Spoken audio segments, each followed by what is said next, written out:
අයිබෝවන් හැමෝටම ඔන්න දරගෙනවිල්ලා තියෙන්නේ ටිකක් අමුතු විදිහේ අවසානයේ අපිටත් ප්‍රශ්නයක් ඉතුරු කරමින් නවතින බොහොම ත්‍රාසජනක කතාවක්. ද බෝට් නමින් එන මේ කතාවේ ඇත්තටම සිදුවුනේ මොන වගේ දෙයක්ද කියලා පුළුවන් නම් ඔයාලත් හොඳින් හිතලා පහලින් කමෙන්ට් කරගෙන යන්න. එන වැඩි කතා නැතුව අපි යමු මූවි එකට. මේ ෆිල්ම් රිව්යුස්.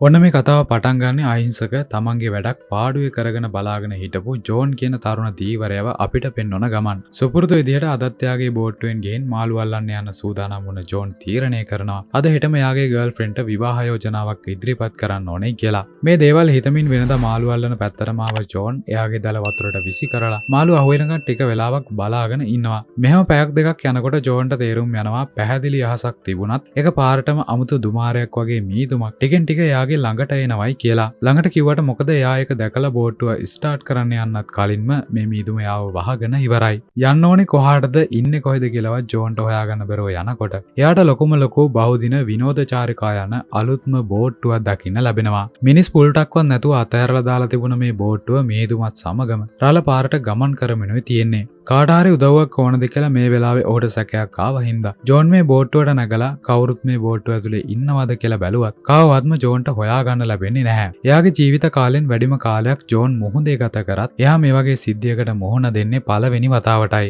බෝට්ටුව ඇතුලේ මගින් කිහිපයකට වෙන වෙනම නිදාගන්න කැබින් තියෙන සුවපසු වටපිටාවක් තමයි තියෙන්නේ. මෙතනදී ජෝන්ගේ අවධානය ගොඩක්ම යන්නේ බෝට්ටුවේ තිබුණු කෑම දිහාවට.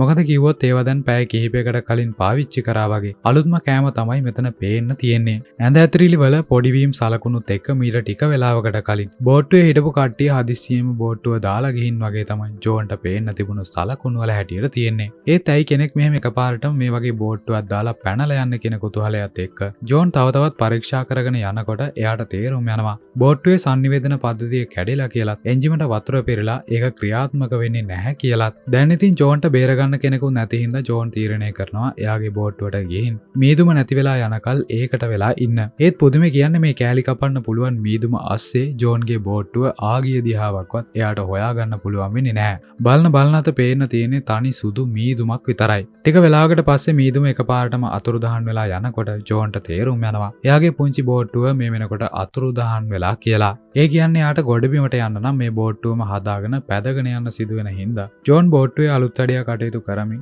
සිතියම් කිහිපයක් බලමින් බෝට්ටුවේ රුවල් ඔක්කොම ගොඩබිමට ඇදිලා යන විදියට හදනවා. එන්ජිම පණ ගැන්වුනේ නැතත් රුවල ආධාරයෙන් බෝට්ටුව ගමන් කරනකොට ජෝන්ගේ හිතට ලොකු සැනසීමක් දැනෙන්න පටන් ගන්නවා. කොහොම හරි එන්ජිම හදාගන්න වැඩේ ටිකින් ටික පටන් අරගෙන සැරින් සැරේ sannivedana පද්ධතිය හරහා ඔහු උදව් ඉල්ලුවත් ඒ කිසි දෙයකින් සතුටුදායක දෙයක් නම් සිදු වෙන්නේ නැහැ. ඊළඟට අහල පහලින් යන බෝට්ටුවකින්වත් උදව් ඉල්ල ගන්න හිතාගෙන ජෝන් එළියට ගිහින් බලාගෙන හිටියත් පේන තෙක් මානක බෝට්ටුවක් නොතිබුණු නිසා ජෝන් පැය ගාණක් බෝට්ටුවේ තට්ටුව උඩ ඉඳගෙන ඊළඟට කරන්නේ මොකද්ද කියලා කල්පනා කරන්න පටන් ගන්නවා. මේ අතරේ පුංචි ජූබරක් ආව හින්දා එයා බෝට්ටුවේ කෙළවරකට ගිහින් හාවේ කල්ලනකොට එකපාරටම හුලන් දිශාව වෙනස් වුණා වගේ රුවලේ කඳ ඇවිල්ලා ජෝන්ගේ ඇඟේ වදිනවත් එක්කම තමයි බෝට්ටුවෙන් ජෝන් එළියට විසි වෙලා යන්නේ. නමුත් ඔහුගේ වාසනාවට ළඟ තිබුණු අත්වැටෙන් අල්ලගන්න පුළුවන් වුණ නිසා ඔහුට බොහොම අමාරුවෙන් ආයෙමත් මේ බෝට්ටුවට නැග ගන්න පුළුවන් වෙනවා. රුවල වැදුනට මොකද ජෝන්ට දැනුනේ නම් කවුරු හරි එයාව පහළට තල්ලු කරා වගේ. උනදේත් සමග අමුතු බයකින් ජෝන්ගේ හිත සලිත වෙලා යනකොට එයා තීරණය කරනවා බෝට්ටුව ඇතුලේ බාත්රූම් එක පාවිච්චි කරන්න.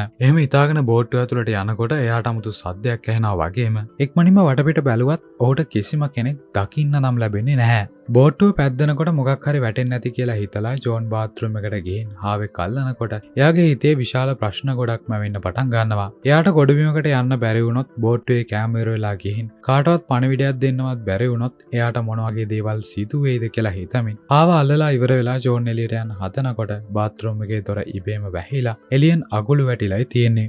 පුළුවන් හැම විදිහකටම දොර අරින්න සෑහෙන වෙලාවක් උත්සාහ කරත් ජෝන්ට මේ දොර අරගන්න නම් ලැබෙන්නේ නැහැ. අගුල අරගන්න පුළුවන් විදිහේ දෙයක් උඩ කබඩ් එකේවත් ඇතිද කියලා එයා දොර ඇරලා බලනකොට ජෝන්ට අතක ලේ පැල්ලමක් දකින්න ලැබෙනවා. පේන විදිහට නම් තාම ඒ ලේ තෙතයි. ඒ කියන්නේ මේ ලේ ගෑවිලා වැඩි වෙලාවක් නැහැ. දැන් මේ ලේ පැල්ලම ගැන හිතනවට වඩා දොර අරගන්න එකට අවධානය දෙන්න ඕන නිසා ජෝන් කතුරක් අරගෙන අගුල කඩන්න උත්සාහ කරනවා. ඔය විදිහට දඟලනකොට තමයි ජෝන්ට ඈතින් යන භාණ්ඩ ප්‍රවාහනයක් දකින්න ලැබෙන්නේ. ජෝන් ජනේලෙන් එළියට එයාගේ ෂර්ට් එක දාලා නැවයාගෙන් උදව් ඉල්ලලා කෑ ගැහුවත් මේ සිදුවීම මේ නැවේ කිසිම කෙනෙක් දකින්නේ නැති නිසා ජෝන්ට මේ අවස්ථාවත් මග හැරිලා යනවා. ඔන්න මේ වෙලාවේ ජෝන්ගේ ඇඟ සීතල වෙලා යන දෙයක් සිදු වෙනවා. මේ බෝට්ටුව එකපාරම යන දිශාව වෙනස් වෙලා එන්ජිම ක්‍රියාත්මක වෙලා කෙලින්ම නැව දිහාවට යන්න පටන් ගන්නවා. නැව ඉස්සරහා තියෙන බෝට්ටුව හරියට අලියා සහ කූඹියා වගේ හින්දා බෝට්ටුව නැව වැදුනොත් නම් ජෝන්ට සිදු වෙන්නේ කෑලි කෑලි වලට කුඩු වෙලා මැරෙන්න. ඊට කලින් කරන දෙයක් කරන්න ඕනේ හින්දා එයා මෙතන තිබුණු කඹයක් අරගෙන ජනෙල් කවුලුවෙන් ඒක වතුරට දාලා අවර පෙත්තේ පැටලෙන්න යවලා අවර පෙත්ත නවත්වන්න උත්සාහ කරනවා. ඒත් ඒකෙන් අවර පෙත්ත කෙසේ වෙතත් ජෝන්ගේ බෙල්ල තමයි කඹේට පැටලිලා හිර වෙන්නේ. අමාරුවෙන් බටයක් අරගෙන මේ කඹේ ඔහුගේ බෙල්ලෙන් ගලව ගත්තට පස්සේ ජෝන්ට පුළුවන් වෙනවා කඹේ ආධාරයෙන් මරණය පෙනිපෙනි කොහොම හරි මේ අවර පෙත්ත නවත්වලා දාන්න. ඒත් නැව බෝට්ටුවේ වැදී නොවැදී ළඟින්ම ගිය නිසා ඇති වුණ ලොකු රළ පහර හින්දා බෝට්ටුවේ බඳ කොටසට හානි වෙලා ටිකෙන් ටික වතුර ඇතුළට පිරෙන්න පටන් ගන්නවා. දැන් වෙන කරන්න දෙයක් නැති නිසා අර බටේ පාවිච්චි කරලා ඇතුලේ ඉඳන්ම රුවල ටිකෙන් ටික වෙනස් කරමින් ගොඩබිමට ය아가න්න උත්සාහ කරන අතරේ දැනටම ජෝන් වතුර තිබායින් හෙම්බත් වෙලයි ඉන්නේ. මේ වෙලාවේ යාට යන්තමට වගේ දකින්න ලැබෙනවා මුහුදේ පාට වෙනස් වෙලා තියෙනවායි කියලා. මුහුදේ පාට වෙනස් වෙලා කියලා කියන්නේ එයා වෙනස්ම සාගර ප්‍රදේශයකට ඇතුල් වෙලා කියන එක.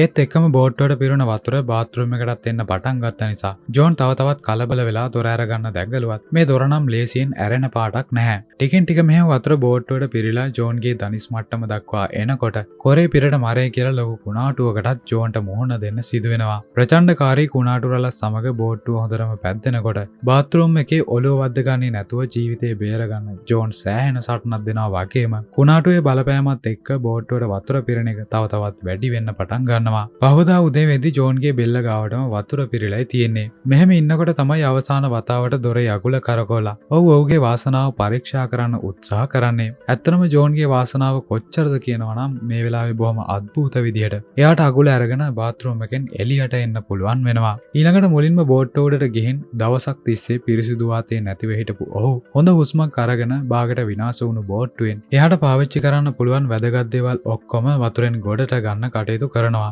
මේ වෙලාවේ පාවෙන පුංචි ඔරුවක් වගේ එකක් හදාගෙන බෝට්ටුවෙන් එළියට පැනගත්ත ජෝන් බෝට්ටුවේ එළියෙන් තිබුණු ඉරිතැලුම් ඔක්කොම පිළිසකර කරලා අඩියේ ඉරිතැලුම් ඔක්සිජන් ටැංකි භාවිතයෙන් කිමිදිලා පිරිසකර කරගන්න සමත් වෙනවා. ඉතින් ඇතුළේ එකතු වුණු වතුර ඔක්කොම අස්පස් කරලා දාලා බෝට්ටුව යථා තත්ත්වයට ගත්තට පස්සේ ජෝන්ට දැන් බලන්න තියෙන්නේ එන්ජිම විතරයි. අර වෙලාවේ එක ක්‍රියාත්මක වුණත් වතුර පිරුණු නිසා ඒක ආයෙමත් හානි වෙලා තියෙන පුළුවන්. තනියම රළු මුහුද සහ හොල්මන් බෝට්ටුවක් සමග ජීවිත සටනේ යෙදුණු ජෝන්ට ඔහුගේ උත්සාහය අතාරින්න නම් කිසිම බලාපොරොත්තුවක් තිබුණේ නැහැ. ඉතින් දන්න කියන විදිහට එන්ජිම සහ සංවේදන පද්ධතිය හදාගෙන නිතර ඒකෙන් පණිවිඩ දුන්නත් එයාට ඒ වගේ වැඩක් ගන්න පුළුවන් බවක් නම් පේන්න නැහැ. සිතියම් වලට අනුව එයා ඉන්න තැන අනුමාන කරගත්ත ජෝන් ළඟම තියෙන ගොඩබිම පැත්තට රුවල් හරවලා උදව්වක් ඉල්ලගන්න පුළුවන් කෙනෙක් එනකල් උඩට වෙලා බලාගෙන ඉන්න එක තමයි දැන් ඔහුට කරන්න ඉතුරු වෙලා තියෙන්නේ. මෙහෙම ඉන්නකොට එදා හවස ජෝන්ට ඈතින් යන තවත් එක භාණ්ඩ ප්‍රවාහනයක් දකින්න ලැබෙනවා. පණ බේරගන්න ලැබුණු අවස්ථාවක් සමග සතුටින් පිරීලා ගිය ජෝන් ඉක්මනින්ම මූදට පැනලා එයා හදාගත්ත ඔරුව හබල් ගාගෙන නැව පැත්තට ගමන් කරන්න පටන් ගන්නවා. මොකද බෝට්ටුවේ රුවල් මේ වෙලාවේ අලුත් අඩියා කරන්න ගලවලා තිබුණ හින්දා ඒක නැව පැත්තට ගෙනියන්න හැකියාවක් නැහැ. ජෝන් පුළුවන් තරම් වේගෙන් නැව පැත්තට යනකොට එයාට එයාගේ පිටිපස්සෙන් ලොකු ගර්ජනාවක සද්දයක් ඇහෙනවා. ගර්ජනාවක් කියලා කිව්වට මොකද පිටිපස්සේ හැරිලා බලනකොට ජෝන්ට දකින්න ලැබෙන්නේ ඉබේම එන්ජින් එක ස්ටාර්ට් වෙලා එයාගේ පැත්තට වේගෙන් එන්න පටන් අරගෙන තිබුණ බෝට්ටුව. පණ බේරගන්න පුළුවන් තරම් වේගෙන් ජෝන් හබල් ගහමින් ඉදිරියට ගියා. එයාට සිදු වෙනවා එයාට පැන ගන්න නොදී එයාගේ පස්සෙන් මෙන්න මේ හොල්මන් බෝට්ටුවට මුහුණ දෙන්න.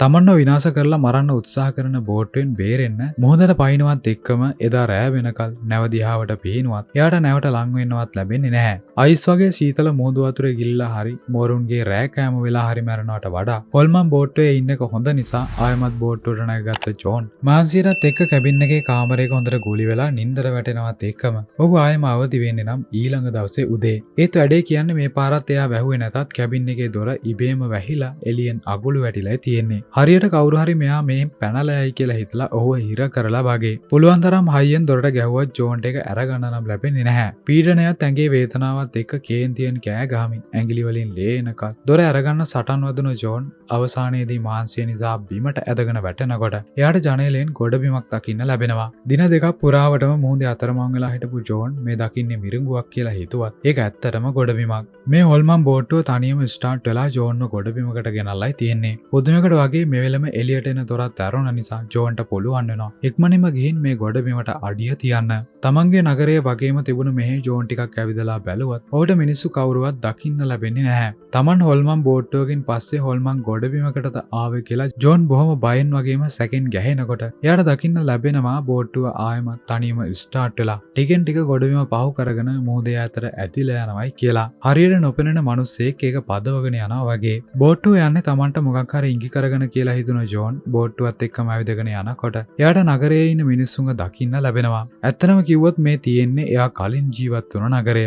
කොටින්ම එයාගේ බෝට්ටුවත් තොටුපොලේ නැවතිලා තියෙන්නේ. කොහොම වුණත් මෙච්චර දවස් ජෝන් දැක්කේ හීනයක් නම් වෙන්න බෑ. මොකද එයාගේ ශරීරයේ තියෙන හැම තැල්මක්ම තුවාලයක්ම එයා මුහුණ දුන්න මේ සිදුවීමට බොහොම සාක්ෂි වෙනවා. තමන්ව බලෙන්ම වගේ මීදුමකින් ආක්‍රමණය කරලා බෝට්ටුවට නගව ගන්න පොළඹවලා මරණ බය දෙතුන් පාරක් දැනෙන්න සලස්වලා ආයමත් ආරක්ෂිතව ගෙනත් දාලා ඊළඟ ගොදුර හොයාගෙන ඈතට ඇදිලා යන බෝට්ටුව දිහා ජෝන් බොහොම අසරණව බලාගෙන ඉන්නකොට ඇත්තරම මේ වුණේ මොකක්ද කියන ප්‍රශ්නය අපිටත් හිතන්න ඉතුරු කරමින් මේ ලස්සන කතාවත් මෙතනින් ඉවර වෙනවා.